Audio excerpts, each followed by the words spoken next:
रहस्यमय बांसुरी वादक।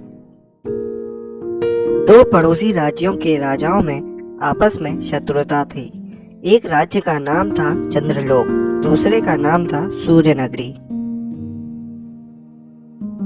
चंद्रलोक के राजा का नाम था चंद्रसेन और सूर्यनगरी के राजा का नाम था सूर्यकुमार। एक बार चंद्रलोक के राजा को सूर्यनगरी के राजा ने बंदी बना लिया। राजा को छोड़ने के बदले में बहुत सारे धन की मांग की गई। चंद्रसेन ने अपनी रानी को संदेश भेजा कि राज्य कोष से धन निकालकर भेज दिया जाए, लेकिन उसकी पत्नी की ओर से कोई उत्तर नहीं आया। कुछ दिनों के बाद राजा सूर्यकुमार के दरबार में एक बांसुरी वादक आया। उसने इतनी मधुर बांसुरी बजाई कि राजा मुग्ध हो गए। उन्होंने बांसुरी वादक से आग्रह किया कि वह कुछ दिन अतिथि बनकर महल में रुकें। बांसुरी वादक ने राजा की इच्छा को पूरा किया और महल में रुक गया। 5 दिन बाद जब वह अपने देश वापस जा रहा था, तब राजा सूर्यकुमार ने उससे कहा, हम आपको अपनी ओर से कोई उपहार देना चाहते हैं। आप अपनी इच्छा हमें बताएं।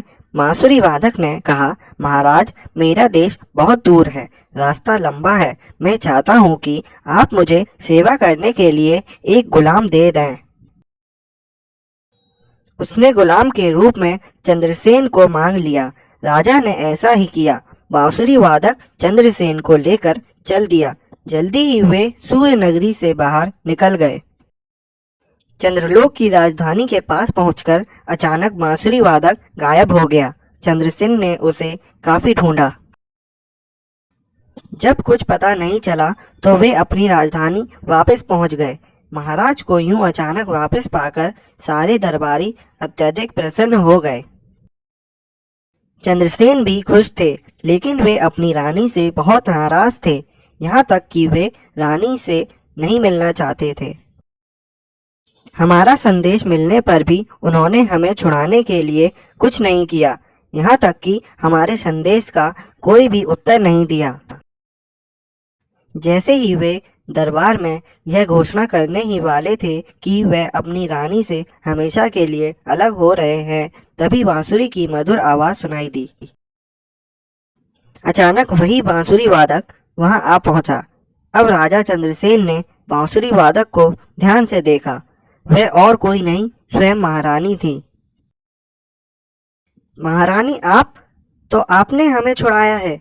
आपकी चतुराई के कारण हमें अपने राजकोष से धन भी नहीं निकालना पड़ा। आप सचमुच बुद्धिमान हैं।